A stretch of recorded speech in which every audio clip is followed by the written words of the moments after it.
Dear student, as you know that milk is highly perishable in nature.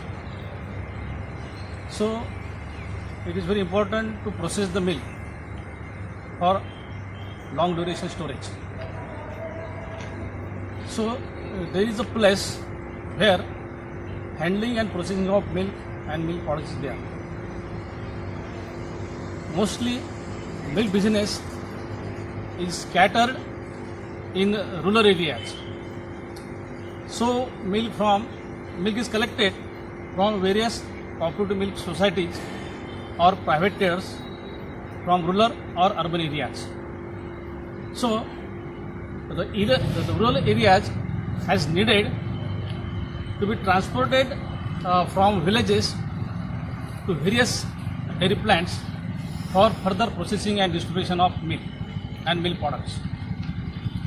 Dear students, as a part of our syllabus and to know the various activities performed in dairy plant or dairy unit, today we are going to visit a government milk scheme which is located at Congress Nagar, Amravati. Today we are going to visit this government milk scheme. Due to this COVID-19 situation, as you know that, due to this COVID-19 situation, it is not possible to visit directly to this plant. So I had decided to organize one virtual visit which may give the various information of various sections of this dairy plant. So during this visit, I am very thankful Mr. Satish Ingle. He is working as a dairy manager here. He is also with me. Our staff member Mr. Mule is also with me for organizing this virtual visit of dairy plant. So I am very thankful to Mr. Satish Ingle for coordinating all this dairy unit visit. So welcome sir, and thank you for your kind cooperation. धन्यवाद Deshmukh sir. कोविड-19मुळे तुम्ही इथं येऊ शकले नाही पूर्ण विद्यार्थ्यांना घेऊन, त्याच्यामुळे व्हर्च्युअल जिट जे आहे ते आता आपण आतमध्ये जाऊन सगळं प्लॅन्टचं प्रोसेसिंग, RMRD, रॉ मिल्क आणि पॅकेजिंग हे सगळं आतमध्ये जाऊन आपण पाहणार. Platform of this dairy plant. Raw milk receiving dock, raw milk receiving dock, RMRD, raw milk receiving dock. म्हणजे हा या ठिकाणी दूध आल्यानंतर जे बाहेरून दूध येते, you know that the milk business is scattered in villages or rural areas. From that milk will be transported to various vans, cooling vans असतील किंवा साधे vans असतील, in 4 liters of this can. या कॅनमध्ये हे दूध आपल्याला वेगळ्या खेडेगावातून या ठिकाणी येते 40 लिटरच्या कॅनमध्ये, 4 लिटर कॅनमधून. त्यानंतर या दुधाचं टेस्टिंग ॲक्टिंग केलं जाते. त्याला म्हणतो आपण platform test. Platform test are the test for receiving of accepting or rejecting of दुधाचं दूध घेणे किंवा रिजेक्ट करणे यासाठीच्या test of that is called platform test. Organoleptic test, त्याच्यामध्ये ऑर्गन लिफ्टिंग टेस्ट आहे, सेडिमेंट टेस्ट आहे, क्लॉट अँड बॉलिंग टेस्ट आहे, ॲसिडिक टेस्ट आहे. These are the platform test that will see theoretical. So after then semi this is the instrument, you know that this is a plunger. This is a plunger. It is having 1 meter length and 150 millimeter diameter, having the 6 holes. त्याला 6 छिद्र आहेत आणि 1 metre याचं लांबी आहे आणि याचा diameter हा 150 millimeter. This is used for agitation of milk or to remove the gases from the can. कॅनमध्ये असं बुडवल्यानंतर आपण खालीवर करतो to remove the gases from the can for proper mixing of milk. So this is the plunger, the instrument used called as plunger. So next is sample bottles, sampling of milk. या bottles मध्ये आपण milk sample collect करतो नंतर आपण त्या याच्या टेस्टसाठी लॅबमध्ये वापरतो. ठीक आहे.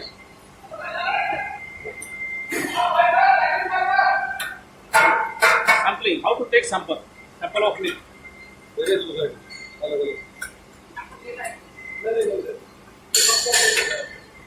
कंपोजिट सॅम्पल वेगळ्या कॅनमधून आपण ते सॅम्पल घेतो नंतर त्या टेस्टसाठी आपण त्या लॅबमध्ये पाठवतो. जी लॅब आहे त्या लॅबमध्ये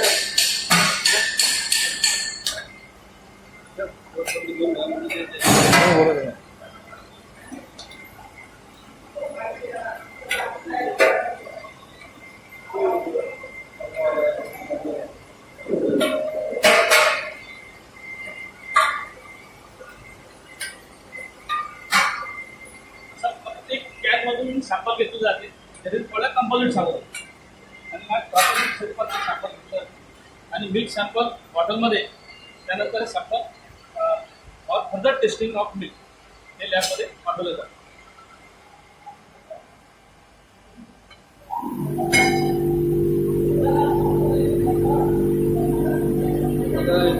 लॅबोरेटरीमध्ये या ठिकाणी पेमेंट केलं जातं. जो मेन कॅन या ठिकाणी त्या कॅन या ठिकाणी टाकल्यानंतर ते पेमेंट केलं जातं. पेमेंट केल्यानंतर या ठिकाणी त्याचं पेमेंट होते दुधाचं आणि त्यानंतर दम टँक आहे मिल्क डम टँक त्या ठिकाणी त्याचं मिल्क सगळं स्टोअर केलं जाते. नंतर मग फर्दर प्रोसेससाठी पाठवलं जातं. चालेल दाखवून आपण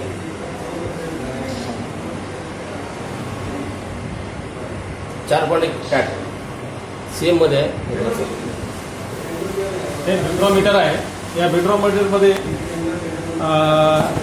हे जे आहे हे डिझेल फॅट हे साधारणतः 4.1 याच्यामध्ये फॅट आहे. तिचं व्हिड्रोमीटरमध्ये आपण सल्फ्युरिक ॲसिड अमायलोक्लोर आणि दूध टाकलेलं आहे.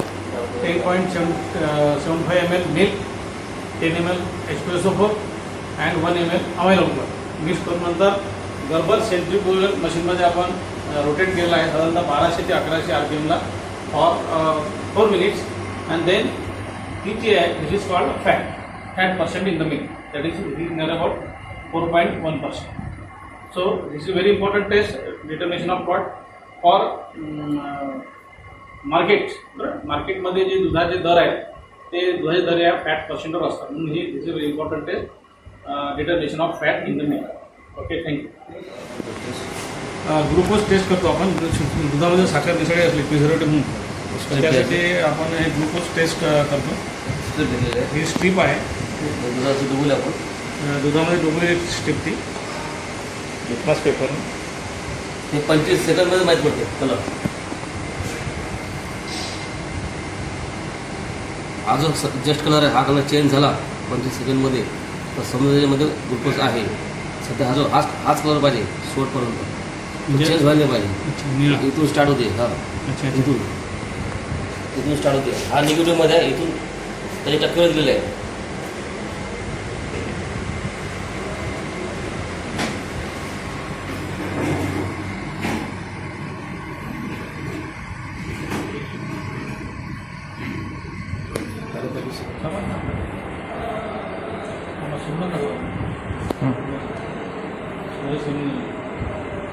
हे आहे लॅक्टोमीटर रिडिंग.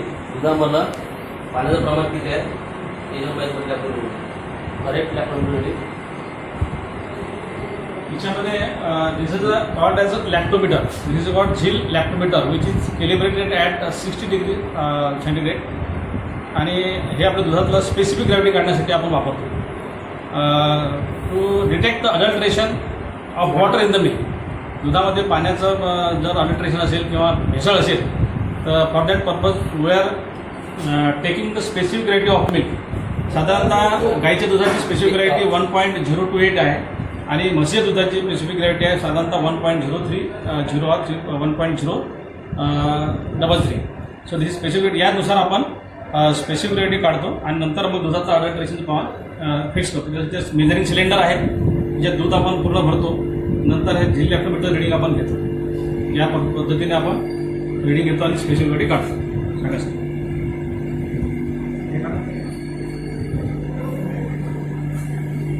17 म्हणून fat doctor rating 10 ml sulphuric acid फर्स्टमध्ये,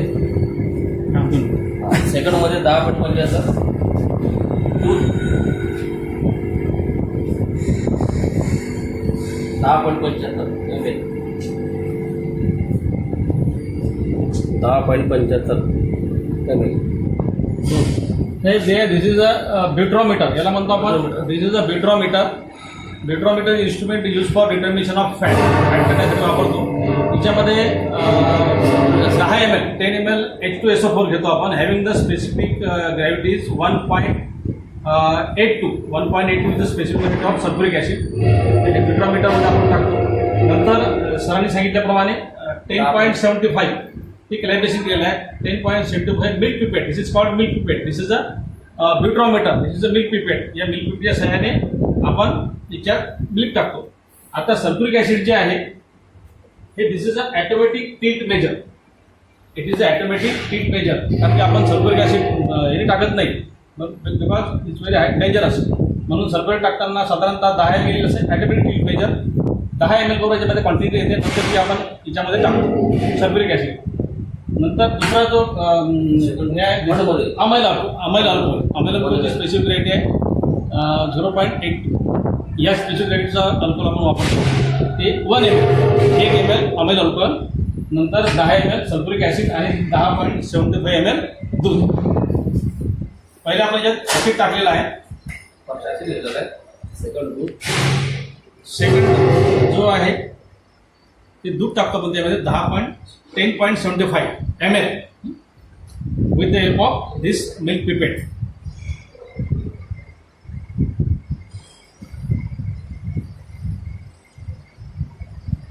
gradually सोडायचं.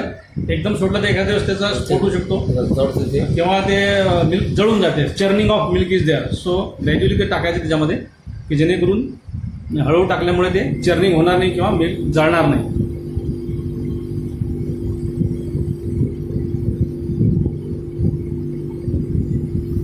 पहिला आपण टाकलं सल्फ्युरिक ॲसिड 10 ml. सेकंड टाकलं आपण दूध 10.75 ml. Amyl alcohol 1 ml. Amyl alcohol 1 ml. 1 ml alcohol टाकतो आपण. 1 ml टाकायचं आहे. ॲटोमॅटिक टिल्ट मेजरच्या सहाय्याने level setted water level to adjust the level you can use the water. साधारण ते बिट्रोमीटरची लेवल ॲडजस्ट करण्यासाठी आपण त्याच्यामध्ये पाणी टाकतो. नंतर दिस इज लॉक स्टॉपर आणि लॉक स्टॉपर ग्लायडिंग की. हे लॉक स्टॉपर आहे आणि दुसरा जो आहे पार्ट होतो ग्लायडिंग की आहे. नंतर आपण ते बिट्रोमीटर याच्या सहाय्याने फिट करतो.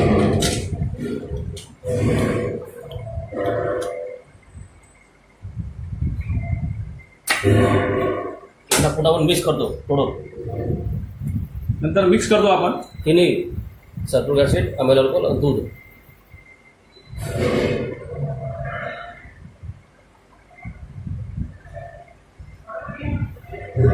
Mixing of all these 3 constituent milk, sulphuric acid आणि अमाइल अल्कोहोल. आणि नंतर दिस is a सेंट्रिफ्यूज machine. 5 minute.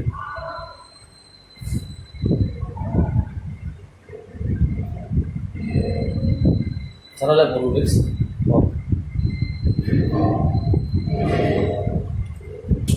This is a Gerber centrifugal machine.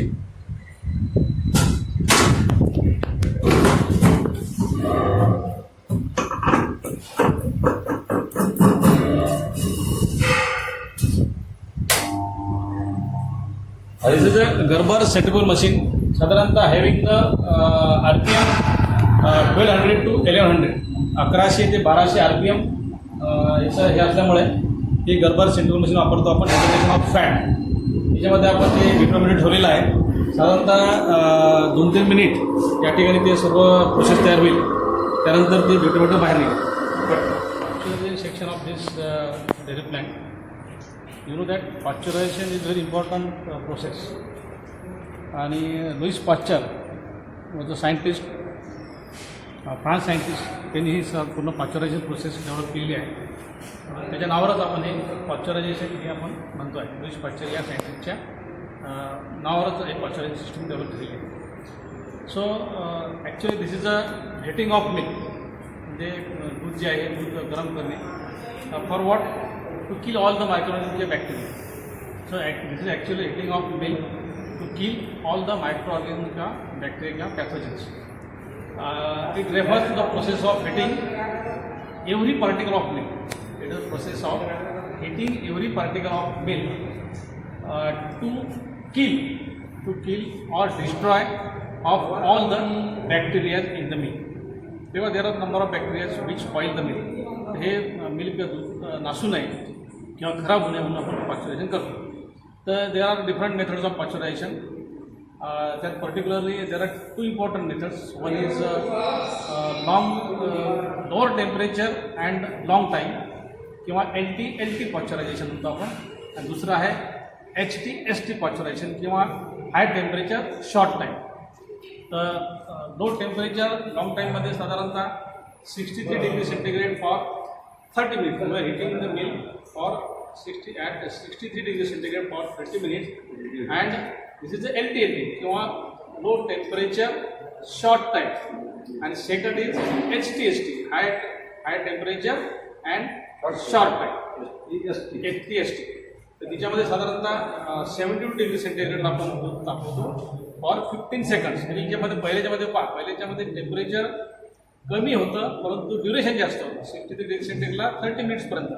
आणि दुसरं जे प्रोसेस त्याच्यामध्ये 72 डिग्री सेंटीग्रेडला आपण 15 सेकंदपर्यंत आपण ते मिल्क हिट करतो आणि ते सध्या डिस्ट्रॉय त्यातले microorganism. This is a very important section of this dairy plant, heart of plant. Sir आता पुढची माहिती सांगतो. सेक्शन आहे इथं वेगवेगळे. आता कोणता section?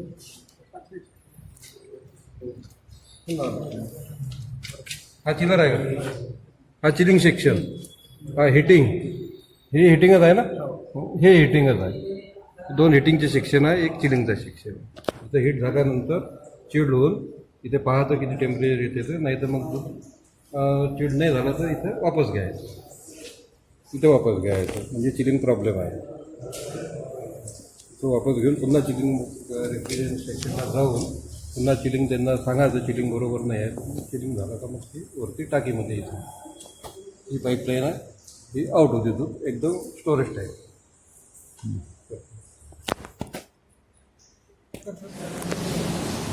This is a homogenizer. Homogenizer is a very important section of this distribution. Homogenizer करतो आपण की जे मिल्क त्याच्यामध्ये येते तिथे फॅट ग्लुकोज आहे. फॅट ग्लुकोज आपण तिथे छोटे पार्टिकल्स होमोजेनायझेशन ऑफ फॅट ग्लुकोज जेणेकरून लेअर फॉर्म होत नाही, लेअर फॉर्म होते त्याच्यामध्ये. आणि दुसरी गोष्ट म्हणजे जे प्रॉडक्ट्स तयार होतील त्याचे ते सॉफ्ट प्रॉडक्ट तयार होतात.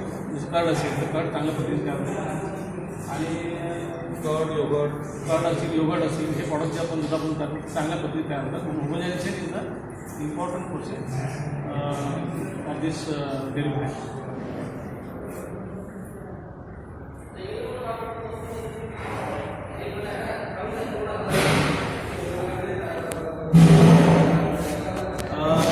This is a very important section of this government milk scheme dairy plant. Storage of milk. You know that milk is highly perishable किंवा नाशवंत आहे. त्यामध्ये प्रॉपर स्टोरेज करणं very important. Proper storage of milk and milk products is very important. In this storage tank, there are near about I think 7 storage tanks are there. These are used for storage of raw milk as well as pasteurized milk as well as some processed milk products. This is a storage tank. These are all insulated storage tank. आणि याला एक खालून आतल्या बाजूने आवरण असते, थर्मोस्टॅटिक आवरण ज्याला म्हणतो आपण. आणि त्या आवरणामुळे याचं टेम्परेचर कायम राहते. साधारणतः 5 डिग्री सेंटीग्रेडमध्ये यात स्टोरेज केलं जातं. आणि there are different types of this storage tanks. Some are insulated and refrigerated storage tank, then horizontal and vertical storage tank, then some rectangular in size, cylindrical in size or hole shape. These are different types of storage tanks. Here these are the 7 storage tanks. आज या ठिकाणी माझ्यासोबत श्री अनिल भाऊ इंगोले या ठिकाणी plant operator आहेत.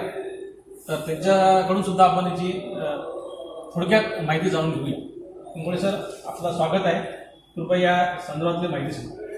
ही storage tank आहे, insulins आहे, त्याच्यामध्ये दूध खराब होत नाही. आपण 81 डिग्री सेल्सिअस इथे गरम करतो आणि 5 डिग्री थंड करतो आणि त्याच्यानंतर या टाकीमधून दुधाचे पाकिट तिकडे बनण्यासाठी तयार होते मशीनमध्ये.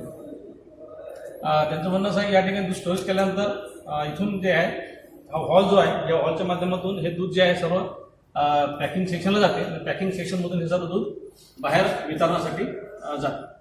तर धन्यवाद इंगोले साहेब आपण माहिती दिल्याबद्दल. This is a packing section of this dairy plant. As you know that this is the integral part of this plant. As you know that packing is very important. There are different types of material used for packing. Film असतील किंवा metals असतील किंवा earthen pots असतील किंवा aluminum foils असतील. These are different material used for packing of milk and milk products. Packing refers a commodity. Packing refers a placing of commodity in a protective wrapper or container for further distribution or transportation of product. So this is all packing section of this dairy plant. There are two parts. I think there are two panels of this packing machine. Near about 1300 packets are packed in 1 hour. साधारणतः एका तासामध्ये आपण 1300 packets pack करू शकतो packing मशीनच्या सहाय्याने. आणि जो पाऊच आहे, पाऊचची फिल्म आहे, ही फिल्म टाकली जाते आणि पॅकिंग केलं जातं. आणि व्हेरियस फॉर्म्स ऑफ पॅकेजिंग त्याच्यामध्ये आहे. त्याच्यामध्ये बॉटल्स आहे, प्लॅस्टिक पाऊच आहे, तुम्हाला माहीत आहे. तर तुमची माहिती त्यावर सांगू शकता. माहिती म्हणजे इथे तर हे वर्टिकल पॅनल आणि हे ओरिजेंटल पॅनल आहे. म्हणजे दूध येताना किंवा इथं हे सीलचं पार्ट आहे, इथं सील कटिंग होते. आणि वर्टिकल म्हणजे जे 2 पॅकिंगचे भाग आहे त्याला चिपकवण्यासाठी हे वर्टिकल भाग आहे. आणि हे ओरिजेंटल म्हणजे कटिंग करायसाठी आहे. सेम तेच पार्ट तिकडलं आहे. आणि वरचं ते टँक आहे, त्याच्यात दूध येते आणि दोन्ही याच्या पाईपमध्ये ते सप्लाय सुरू राहते त्याच्यात. थँक्यू.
बिल्कुल गड़बड़.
The refrigeration section of this dairy plant.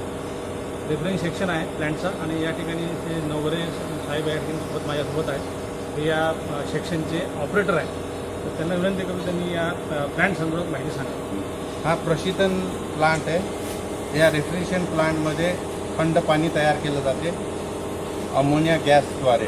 Ammonia gas हा लो फ्रीजिंग पॉईंट आणि बॉइलिंग पॉईंट त्याचा लो असल्यामुळे तो पाण्यातली उष्णता ऑब्झर्व करून घेते आणि पाण्यातली उष्णता ऑब्झर्व झाल्यानं त्या टँकमधलं पाणी थंड होते आणि त्या थंड पाण्याच्या साह्यानं दूध थंड केलं जातं, दूध प्रोसेस केलं जातं पाश्चरायझेशन प्लांटवर. आणि ही आपलं पाण्याला थंड करणे आणि ही सायकल कंटिन्यू चालू राहते. दूध पाण्याला थंड करणे आणि ते थंड पाणी तिकडं पाश्चरायझेशन प्लांटवर जाऊन दुधाला थंड करते. ही सायकल दूध असेपर्यंत चालूच राहते. इथं आईस फॅक्टरी टाईपच हा प्लांट असतो. फक्त आईस फॅक्टरीमध्ये मीठ टाकून पाण्याचं मायनस टेम्परेचर डाऊन केलं जाते. इथं प्लसमध्ये टेम्परेचर असते पाण्याचं.